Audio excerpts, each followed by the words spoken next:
Meus irmãos, nós vamos nessa noite, darmos continuidade o que nós iniciamos lá em Efésios, a carta de Paulo aos Efésios, seguindo o tema, que nós tratamos ontem acerca da necessidade de frutificarmos. Efésios capítulo 5.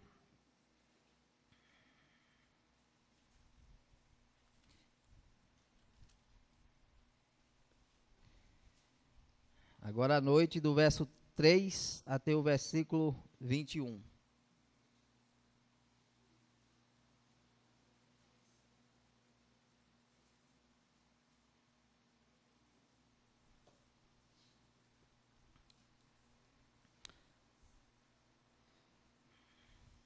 Efésios 5, a partir do verso 3 ao verso 21, diz assim a palavra do nosso Deus. Mas a impudicícia e toda sorte de impurezas, ou cobiça, nem sequer se nomeia entre vós, como convém a santos, nem conversação torpe, nem palavras vãs ou chocarrices, coisas essas inconvenientes, antes, pelo contrário, ações de graças. Sabei, pois, isto: nenhum incontinente ou impuro, ou avarento, que é idólatra, tem herança no reino de Cristo e de Deus. Ninguém vos engane com palavras vãs, porque por estas coisas vem a ira de Deus sobre os filhos da desobediência. Portanto, não sejais participantes com eles, pois outrora erais trevas, porém agora sois luz do Senhor. Andai como filhos da luz, porque o fruto da luz consiste em toda bondade e justiça e verdade, provando sempre o que é agradável ao Senhor. E não sejais cúmplices nas obras infrutíferas das trevas, antes, porém, reprovai-as. Porque o que eles fazem em oculto, o só referia é vergonha. Mas todas as coisas, quando reprovadas pela luz, se tornam manifestas, porque tudo o que se manifesta é luz. Pelo que diz: desperta, ó tu que dormes, levanta-te de entre os mortos, e Cristo te iluminará. Portanto, vede prudentemente como andais, não como nécios, e sim como sábios, remindo o tempo, porque os dias são maus. Por esta razão não vos torneis insensatos, mas procurai compreender qual a vontade do Senhor, e não vos embriagueis com vinho, no qual há dissolução, mas enchei-vos do Espírito, falando entre vós com salmos, entoando e louvando de coração ao Senhor, com hinos e cânticos espirituais, dando sempre graças por tudo a nosso Deus e Pai, em nome de nosso Senhor Jesus Cristo, sujeitando-vos uns aos outros no temor de Cristo. Amém. Meus amados, vamos orar mais uma vez. Senhor, te pedimos, ó Pai, nesse momento, que o Senhor continue agora nos abençoando por meio, ó Deus, da exposição da Tua santa palavra. Necessitamos, ó Deus, de que o Senhor fale conosco, de que o Senhor nos corrija, nos repreenda por Tua palavra, de que o Senhor nos fortaleça, nos revigore, nos vivifique, ó Deus, por meio da Tua santa palavra.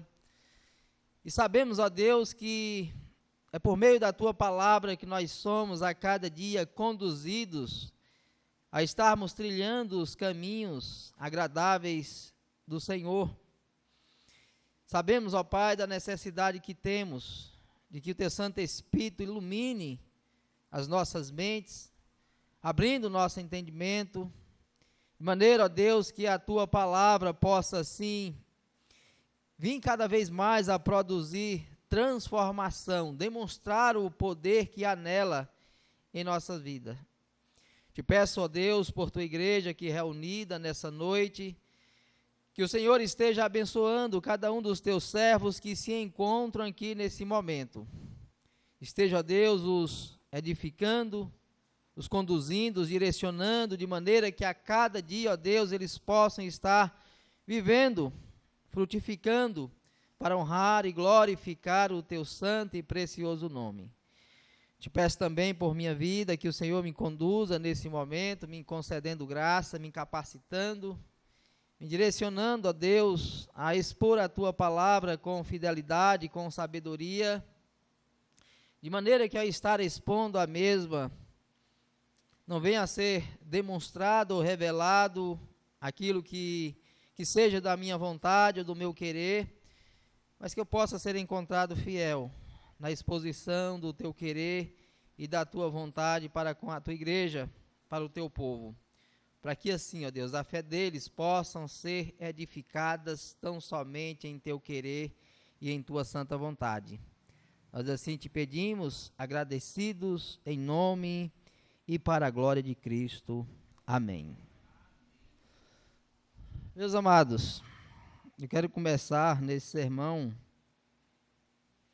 perguntando como você vê a igreja, como você vê a igreja na sua perspectiva, na forma como você a observa.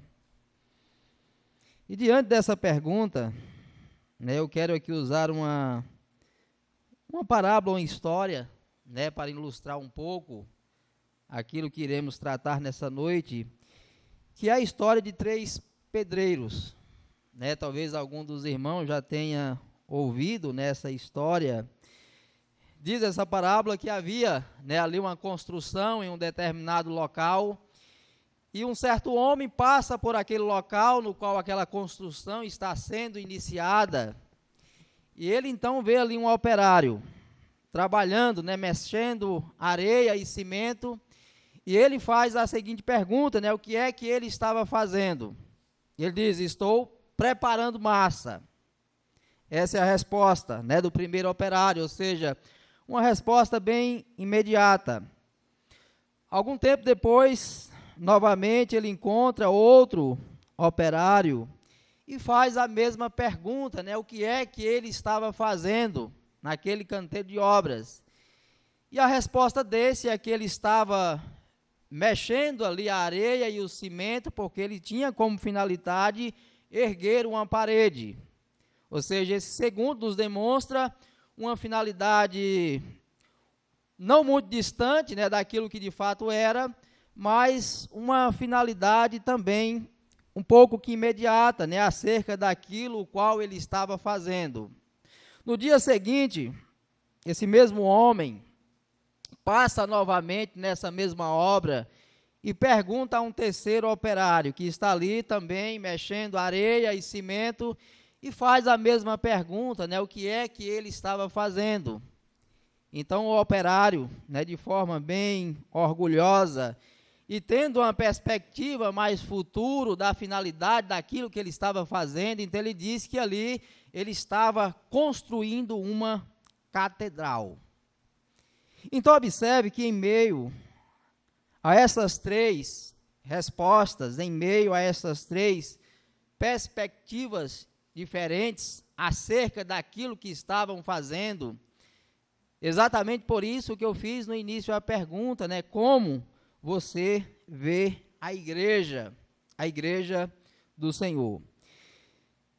Isso é interessante porque nós vemos nas Escrituras e aqui mesmo na carta aos Efésios, o Senhor sempre nos apresentar a igreja, tanto como sendo um corpo, como vimos pela manhã, mas também a igreja como sendo um edifício que está sendo erguida, e que também tem uma finalidade, tem um propósito ainda maior. Lá em Isaías 54, o verso 11 e 12, o Senhor, quando fala da nação de Israel e do povo, na verdade ele já aponta para a igreja no futuro, o qual os gentios também seriam conduzidos à fé. E ali nesse capítulo 54 de Isaías, verso 11 e 12, o Senhor demonstra a Isaías que ele também estava preparando a sua igreja e preparando com as pedras mais preciosas que poderia haver naquela época. A sua igreja, o seu povo estava sendo erguido e edificado de forma que então finalmente esse povo, essa igreja se tornaria esplendoroso porque finalmente viveria para a glória de Deus. Ontem nós vimos, um pouco acerca da necessidade ou do chamado que temos para produzirmos frutos. E nós vimos que essa figura ou essa imagem da necessidade de estarmos produzindo os frutos foi demonstrado por Jesus como sendo aquele que é a videira. E como eu disse hoje pela manhã, nós fizemos o estudo também aqui na carta aos Efésios, o apóstolo Paulo também procurou nos demonstrar a igreja como um corpo, que está sendo conduzida, preparada, para que esse corpo então tenha como finalidade crescer no aperfeiçoamento e no conhecimento acerca de Deus. Novamente, só tomando um pouco aqui o contexto, novamente da carta aos Efésios, lá no capítulo 2, do verso 19 ao 22, o apóstolo Paulo aqui compara a igreja aqui, a qual ele está tratando, como edifício. Ou seja, esse edifício que está sendo edificado, mas que ao mesmo tempo tem o Senhor Jesus Cristo no versículo 20 como sendo aquele que é a pedra angular. Capítulo 2, verso 20. Edificado sobre o fundamento dos apóstolos e profetas, sendo ele mesmo, Cristo Jesus, a pedra angular. Então, primeiro ele demonstra que esse edifício que é a igreja do Senhor, tem Cristo como sendo a pedra principal, a pedra angular, a pedra de sustentação. No mesmo versículo 20, ele também diz que o ensino dos apóstolos e dos profetas também é o fundamento posto sobre a pedra angular, o qual finalmente então essa igreja será erguida e direcionada para a sua finalidade. Também ainda nesses versículos do capítulo 2, no verso 22, observe que Paulo fala que esse edifício está sendo erguido para ser habitação de Deus. Verso 22, no qual também vós juntamente estáis sendo edificado para a habitação de Deus no Espírito. E qual é a finalidade dessa construção? O verso 21 nos demonstra, no qual todo o edifício bem ajustado cresce para santuário dedicado ao Senhor. Ou seja, uma igreja sendo edificada para que ela então finalmente possa servir e ser vista como um santuário dedicado ao Senhor. Então o tema que nós iremos tratar é o mesmo que eu tenho tratado tanto ontem como hoje, por mais que aqui o contexto tenha a ver com construção, com edifício, a igreja como sendo um edifício, mas na prática o que Paulo apresenta é a mesma finalidade, é a santificação, é o crescimento, ou seja, são os frutos evidenciados nessa obra a qual Cristo está realizando em sua igreja. Então esse será o mesmo tema, chamados para frutificar. E nós veremos isso de 4 formas, ou pelo menos em 4 partes aqui distintas no capítulo 5, o qual nós estaremos expondo nessa noite. Se o tema então é chamados para frutificar, como devemos frutificar? A primeira coisa que nós veremos é que para frutificar é necessário que nós venhamos a andar em amor. Do verso 3 ao verso 7, porque o verso 3 ao 7 é uma continuidade do verso 1 e 2 do capítulo 5. Em segundo lugar, como nós devemos frutificar, o apóstolo Paulo, do verso 8 ao 14, nos demonstra que é necessário nós andarmos como sendo filhos da luz. Em terceiro lugar, como devemos frutificar? Nós veremos que frutificar é andar com sabedoria ou andar com prudência, do verso 15 ao verso 17. E em quarto e último lugar, como devemos frutificar? Do verso 18 ao 21, andando cheios do Espírito Santo. Então nós veremos essas 4 formas ou esses 4 modos pelos quais nós devemos ser conduzidos a frutificar. Então analisaremos o primeiro, como eu havia dito, essa primeira parte no qual nos demonstra que para frutificar é necessário nós andarmos em amor, é a continuidade do verso 1 e do versículo 2 do capítulo 5. Na verdade, esses 2 versículos, ele tanto serve para concluir o capítulo 4, como também, ao mesmo tempo, para iniciar os versículos seguintes, a partir do versículo 3. Mas se a primeira coisa, então, a qual nós devemos aprender nessa noite, como devemos frutificar, é andar em amor, como nós, então, devemos andar em amor? E a primeira coisa que nós aprendemos no versículo 3 é que para andarmos em amor, nós devemos então fugir de toda impureza. Nós andamos em amor, procurando fugir de toda impureza. Verso 3: mas a impudicícia e toda sorte de impurezas, ou cobiça, nem sequer se nomeia entre vós, como convém a santos. Se queremos então sermos frutíferos, vivendo para a glória de Deus, devemos então andar na prática do amor, e a primeira coisa então é fugir de toda e qualquer manifestação de amor. Por que é necessário nós fugirmos da imoralidade? Por que é necessário nós fugirmos de tudo aquilo que possa demonstrar imoralidade ou qualquer outra prática de pecado relacionado a esse assunto? Porque a imoralidade em si mesma é uma clara demonstração de falta de amor um para com o outro.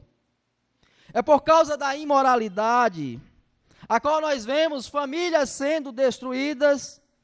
É por causa da imoralidade que nós vemos várias demonstrações de desastres, ou seja, desastres familiares, de amizades sendo destruídas. Exatamente porque muitas vezes a imoralidade tem reinado no mundo o qual nós vivemos. Basta lembrarmos, meus amados, alguns exemplos. Por exemplo, o próprio rei Davi. Foi por causa da sua imoralidade, da prática do adultério, da sua cobiça em desejar a mulher de Urias, que fez então com que Davi, movido pela sua falta de amor para com o próximo e uma falta de amor para com a sua própria família, que nós vemos exatamente a ruína chegar naquele lar, a imoralidade.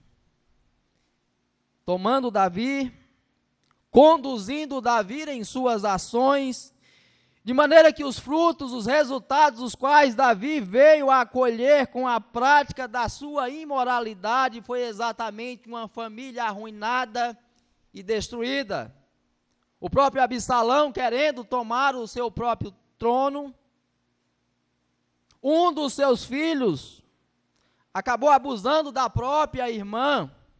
Ou seja, a imoralidade é uma clara demonstração de falta de amor para com o próximo. No caso de Davi, ou de qualquer outra prática de adultério ou de prostituição, é uma clara demonstração de falta de amor para com aquele que é o nosso semelhante. O próprio Amnon, o qual eu citei, um dos filhos de Davi, que acabou forçando a própria irmã, abusando a própria irmã. Observe como a imoralidade, como a cobiça pecaminosa, fez com que ele fosse capaz de estar possuindo a própria irmã, sem levar em consideração as consequências e gravidades do seu ato. Ao mesmo tempo, no versículo 3, em que Paulo nos diz que nós devemos então fugir de toda e qualquer manifestação de impureza, Paulo também diz que não somente isso, mas ele diz, nem sequer se nomeia entre vós, como convém a santos, nem sequer se nomeia entre vós. Observe que Paulo diz que até mesmo comentar. Muitas vezes as pessoas comentam determinados acontecimentos, talvez, olha, fulano de tal adulterou, fulano de tal está na prática do pecado, da imoralidade. E muitas vezes comentam não com a intenção, talvez, de ajudar ou de resolver o problema, mas tão somente com a intenção, com o prazer de comentar o ato em si, com a intenção de propagar o acontecimento em si. É o que Paulo diz lá na primeira carta aos Coríntios, capítulo 13, verso 6. É aquele que não se alegra com a injustiça, ou seja, aquele que não sente nenhum tipo de alegria ou de prazer de estar comentando o pecado qualquer que seja cometido pelo outro. Na verdade, é aquele que sente tristeza pelo pecado cometido, o pecado dos outros, é aquele que se entristece quando de fato algo desse tipo acontece. Ou seja, é algo que não devemos comentar, no sentido, talvez, simplesmente de estarmos, de alguma forma, nos alegrando, ou tentando espalhar, ou simplesmente comentando por comentar o mal acontecido. Ao mesmo tempo, como nós então somos conduzidos a andar em amor? O versículo 4 nos diz que nós fazemos isso fugindo de conversas indecentes. Nem conversação torpe, nem palavras vãs ou chocarrices, coisas essas inconvenientes, antes, pelo contrário, ações de graças. O que Paulo diz que andar em amor deve ser demonstrado quando nós fugimos de qualquer tipo de roda de conversas, nas quais essas conversas são conduzidas por conversas inconvenientes, piadinhas, indecentes, conversas que na verdade não têm como finalidade nenhum tipo, nenhum propósito que seja bom e que seja decente. E nós sabemos, meus amados, que esse tipo de conversas é bem comum, está bem presente em várias rodas de conversas. Não é à toa que o Salmo 1 nos diz exatamente isso, né? Que aquele que observa a lei do Senhor é aquele que foge desses ambientes, é aquele que foge desses locais.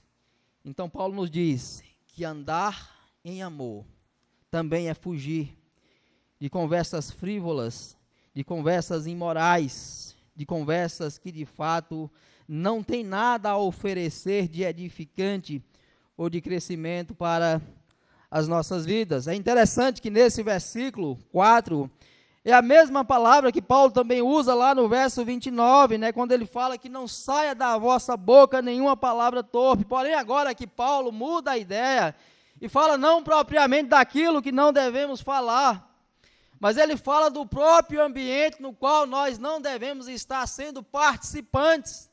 Não somente não devemos falar, mas ao mesmo tempo devemos fugir desses ambientes, mantermos distância, porque quando assim nós fazemos, estamos andando na prática do amor.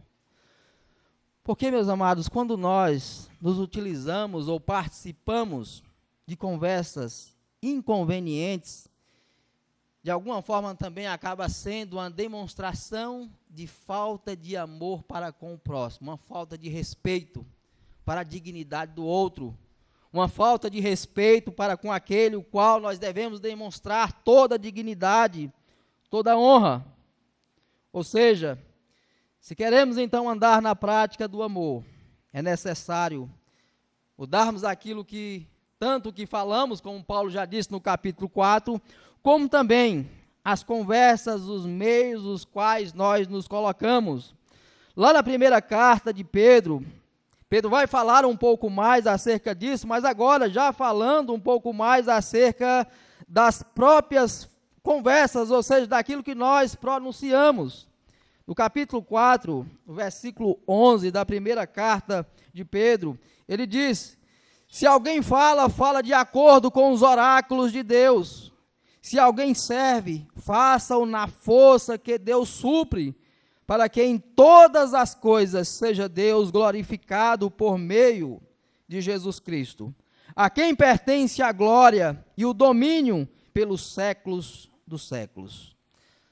Meus amados, que as nossas conversações, elas possam ser conversas que possam ser servidas como uma espécie de sacrifício agradável, oferecido ao Senhor. Em Hebreus 13, o versículo 15, ele diz: por meio de Jesus, pois ofereçamos a Deus sempre sacrifícios de louvor, que é o fruto de lábios que confessam o seu nome. Então, se queremos andar na prática do amor, é necessário sermos conduzidos em conversas sadias, conversas que sejam agradáveis ao Senhor. Mas por que devemos manter conversas sadias e por que devemos fugir de conversas indecentes? O verso 5, Paulo diz: sabei, pois isto, nenhum incontinente ou impuro ou avarento, que é idólatra, tem herança no reino de Cristo e de Deus. Devemos fugir dessas coisas, porque quando nós assim fugimos dessas rodas de conversas, ou desses ambientes, estaremos então finalmente demonstrando que nós pertencemos ao Senhor, que somos herdeiros de uma herança muito maior, muito mais sublime, e que tanto aquilo que falamos, como as conversas às quais participamos, evidencia quem de fato nós somos. Mas continuando, como então andar em amor, na prática do amor? O verso 6: ninguém vos engane com palavras vãs, porque por essas coisas vem a ira de Deus sobre os filhos da desobediência. Ou seja, andar na prática do amor também é fugir de conversas vãs, ou seja, conversas vazias. Quais são essas conversas? Paulo também já tratou um pouco nos capítulos anteriores, nos versículos anteriores, acerca de conversas vãs. Mas muitas vezes conversas vãs, conversas vazias, é quando em alguns momentos nós também não queremos dizer talvez a verdade de forma clara, não queremos de alguma forma dizer muitas vezes a verdade em amor. É quando muitas vezes nós ocultamos o pecado do nosso irmão ou de alguém que está próximo a nós, porque queremos talvez não nos indispor com ele. E muitas vezes então acabamos de alguma forma concordando ou nos omitindo em situações nas quais é necessário que nós não venhamos a dizer palavras vazias, palavras ocas, palavras que muitas vezes são ditas simplesmente para ocultar a verdade, palavras que muitas vezes são ditas não com a finalidade de corrigir o erro, de conduzir ao arrependimento, mas simplesmente palavras nas quais nós nos sentimos confortáveis de não ofender e de alguma forma não criar algum tipo de desavença. Não que seja essa, é claro, a nossa finalidade. Eu estou aplicando aqui em algo mais prático, mais conversas vãs, é claro, ela pode se estender em várias outras questões. Conversas fúteis, como nós vimos hoje pela manhã, conversas que na realidade não têm uma finalidade de edificar ou de conduzir ao crescimento. Mas como eu disse, muitas vezes também usamos palavras vãs, palavras vazias, palavras que simplesmente são ditas, mas que não têm uma finalidade prática, não têm uma finalidade de corrigir, de exortar e de conduzir à edificação. Então, andar em amor também muitas vezes é dizer a verdade uns aos outros, para que sejamos edificados. Mas como diz o Senhor, dizer a verdade em amor. Observe que ainda no verso 6, ele tanto diz isso: ninguém vos engane com palavras vãs, porque por essas coisas vem a ira de Deus sobre os filhos da desobediência. Observe que quando muitas vezes nós vemos alguém andando no caminho errado, e nós nos omitimos, porque não queremos ofender, nós estamos permitindo que essas pessoas continuem sendo conduzidas para a ruína e para a sua perdição. Então, andar em amor é não andar com palavras vãs. Andar em amor também é dizer a verdade. A conclusão desses primeiros versículos, Paulo nos demonstra no versículo 7. Portanto, não sejais participantes com eles. Ou seja, não os imitais em suas obras, não os imitais em suas práticas, na forma como eles vivem. Mas continuando a nossa pergunta, como devemos frutificar? E a segunda coisa que nós aprendemos é que devemos frutificar andando como filhos da luz. Devemos frutificar andando como filhos da luz, do verso 8 até o versículo 14. Por que devemos andar como filhos da luz? O verso 8. Pois outrora erais trevas, porém agora sois luz no Senhor. Andai como filhos da luz. Colossenses vai dizer que o Senhor nos libertou do império das trevas. Ou seja, devemos andar como filhos da luz, porque não pertencemos mais, não somos mais escravos do pecado, escravos de Satanás. Pelo contrário, fomos libertos. Agora somos filhos da luz, somos servos, súditos do Rei da Glória. A segunda razão a qual Paulo nos apresenta está no verso 9. Porque o fruto da luz consiste em toda bondade e justiça e verdade. O fruto da luz consiste em toda bondade e verdade. Certo, mas como devemos então andar como filhos da luz? Como na prática andamos como filhos da luz? Paulo nos diz no verso 10, devemos andar como filhos da luz, provando o que é agradável ao Senhor, provando sempre o que é agradável ao Senhor. O provar aqui tem a ver com conhecer aquilo como sendo bom, ou seja, é algo qual provamos e comprovamos que de fato faz bem, é algo no qual nós experimentamos e analisamos e de fato entendemos que é algo bom, é algo agradável, é algo que foi ao mesmo tempo avaliado e constatado. É algo bom, agradável ao Senhor. Exatamente por isso que nós somos filhos da luz, porque recebemos do Senhor, recebemos do seu Santo Espírito o discernimento, a compreensão de aprovarmos ou de experimentarmos aquilo que é agradável ao Senhor. Ou seja, há então essa necessidade constante de estarmos sempre buscando aquilo que é agradável ao Senhor. Mas como provar aquilo que é agradável ao Senhor?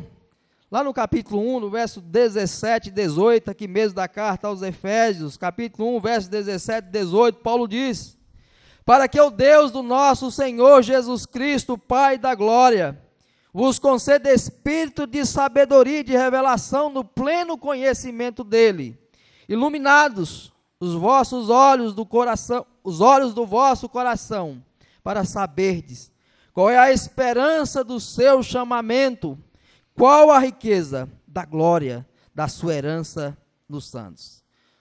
Observe que então o próprio Deus, Ele nos capacita quando nós, assim é claro, o buscamos continuamente, então Ele nos dá a compreensão, Ele nos dá o discernimento daquilo que é bom, daquilo que é agradável, daquilo que nos conduz cada vez mais a estarmos mais próximos do Senhor, para que então finalmente possamos andar como filhos da luz, para andarmos agora com um novo discernimento.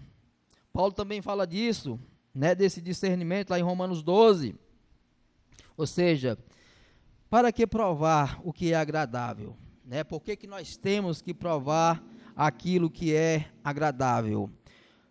Quando nós lemos na carta de Paulo aos Colossenses, o capítulo 1, o verso 9 e 10, Paulo nos fala, por que então é necessário nós estarmos experimentando aquilo que é bom e agradável. Ele diz: Por esta razão, também nós, desde o dia em que ouvimos, não cessamos de orar por vós, de pedir que transbordeis de pleno conhecimento da sua vontade, em toda sabedoria e entendimento espiritual, a fim de viverdes de modo digno do Senhor, para o seu inteiro agrado, frutificando em toda boa obra e crescendo no pleno conhecimento de Deus.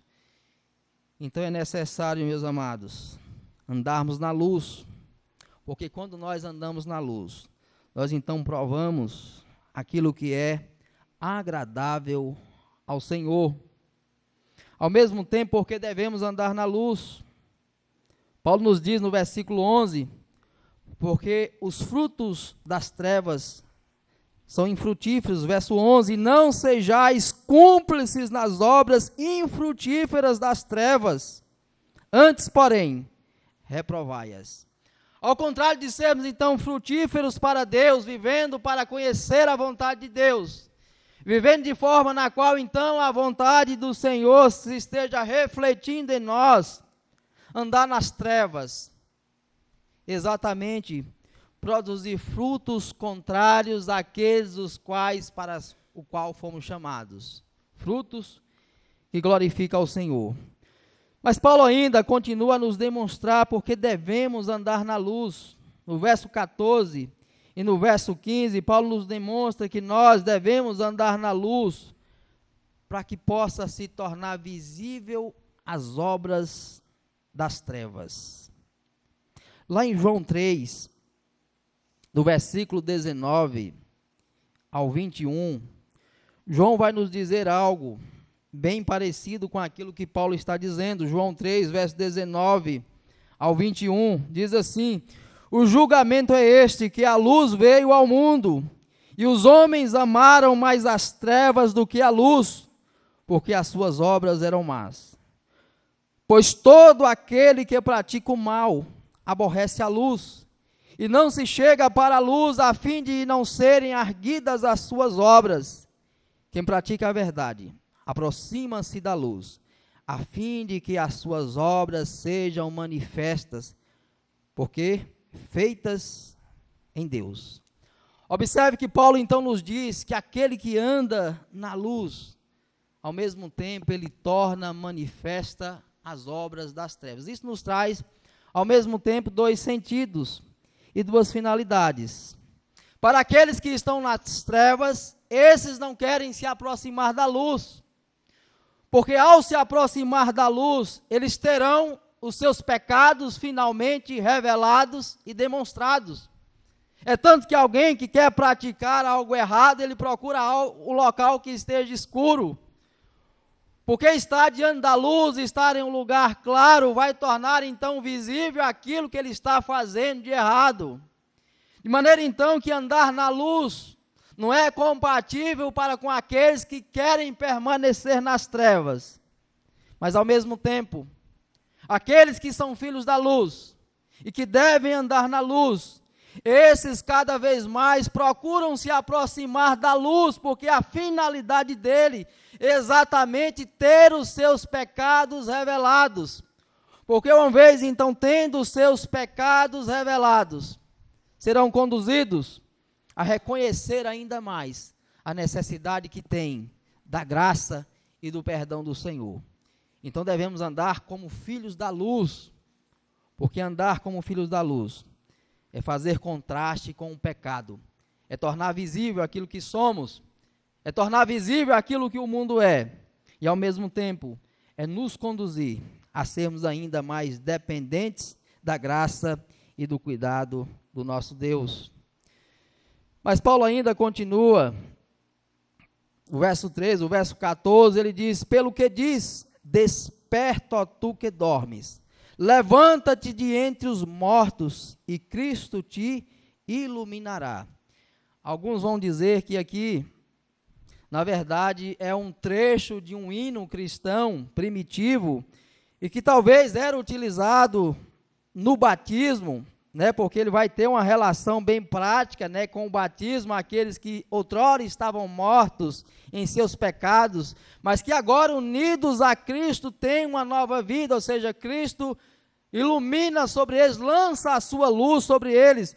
Mas há também uma grande aproximação com o próprio texto de Isaías, de maneira então que tanto poderia ser algo que era cantado naquele período, mas também ao mesmo tempo o apóstolo Paulo toma talvez essa referência de Isaías e vem a estar utilizando esse texto exatamente para demonstrar na prática como eles deveriam viver como sendo filhos da luz. E lá em Isaías 60, o versículo 1, o que o texto nos demonstra é exatamente isso. É o Senhor ordenando o seu povo, dizendo: olha, levante, resplandeça, porque a luz do Senhor brilha sobre vós. A ideia é exatamente essa, que eles deveriam viver agora na prática da justiça, deveriam agora serem conduzidos na vida de obediência, porque a luz de Cristo está sendo lançada sobre eles, e que por isso agora eles deveriam viver para a glória do Senhor, deveriam viver uma nova vida, como sendo filhos da luz.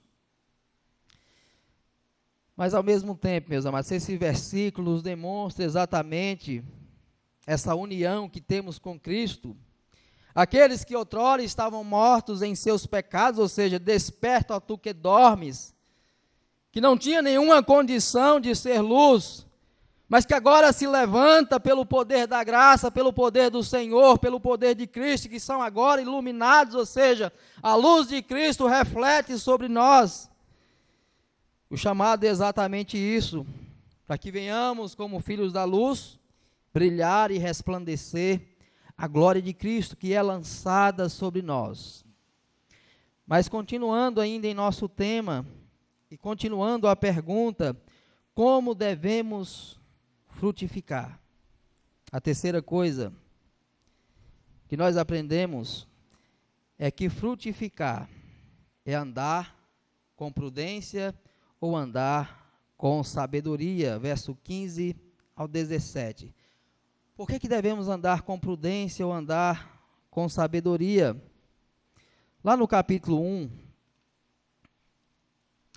do versículo 8, Paulo vai nos dizer o seguinte, que Deus derramou abundantemente sobre nós em toda a sabedoria e prudência. Observe o verso 15, ele diz: portanto, vede prudentemente como andais. Capítulo 5 agora. Vede prudentemente como andais, não como necios, e sim como sábios, remindo o tempo, porque os dias são maus. Mas como nós então crescemos em sabedoria, Paulo já disse lá no início, capítulo 1, verso 16 e 17, mas onde encontramos sabedoria?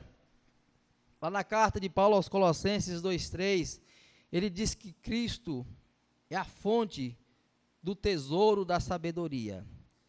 Ou seja, se queremos de fato ter sabedoria, Cristo é essa fonte na qual nós podemos saciar a nossa sede em busca de sabedoria e finalmente então sermos conduzidos a uma vida prudente. Mas como devemos andar em sabedoria? Paulo diz no verso 16, remindo o tempo, porque os dias são maus. Ou seja, nós não podemos desperdiçar as oportunidades. Não podemos deixar passar as oportunidades de exercer sabedoria, de exercer prudência.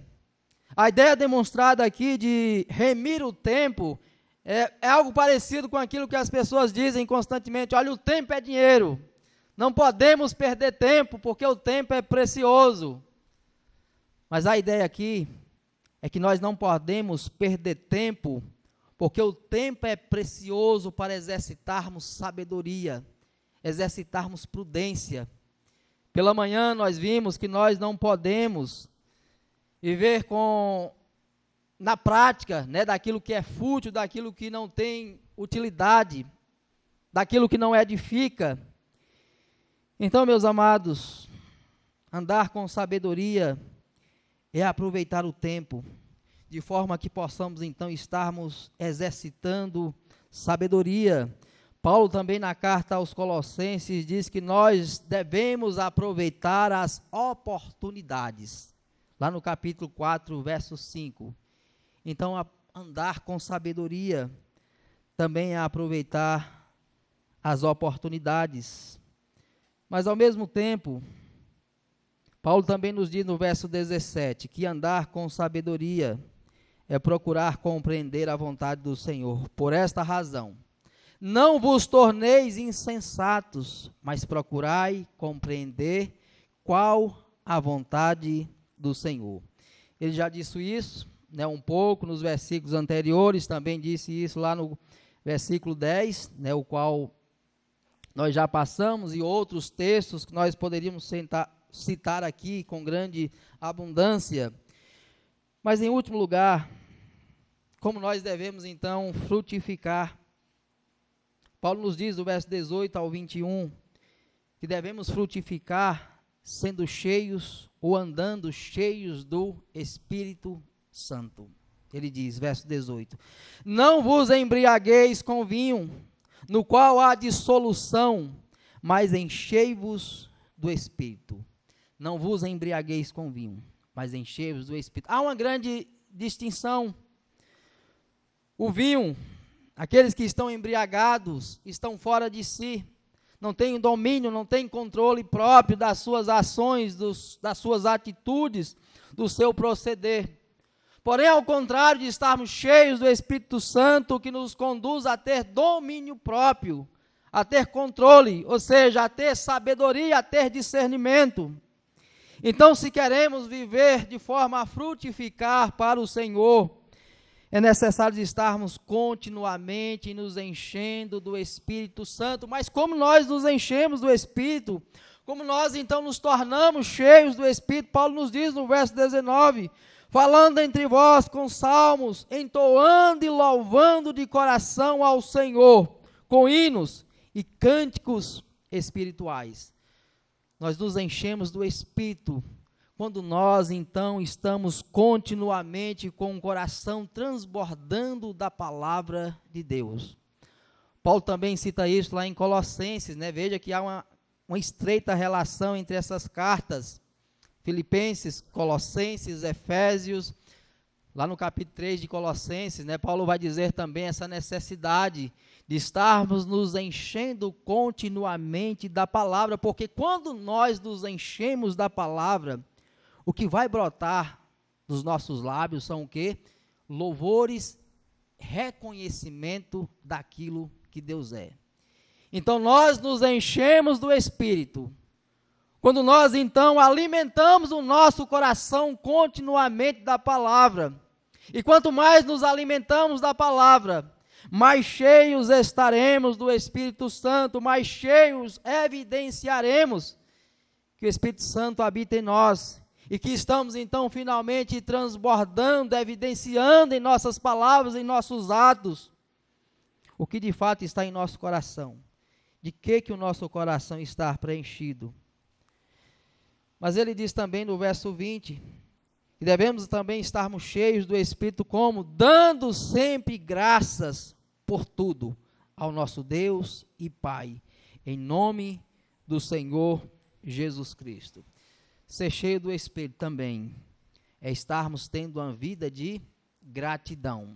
Pela manhã, o apóstolo Paulo, ele exortou a igreja a não entristecer o Espírito, verso 30 do capítulo 4, e não entristeçais o Espírito de Deus, no qual fostes selados para o dia da redenção.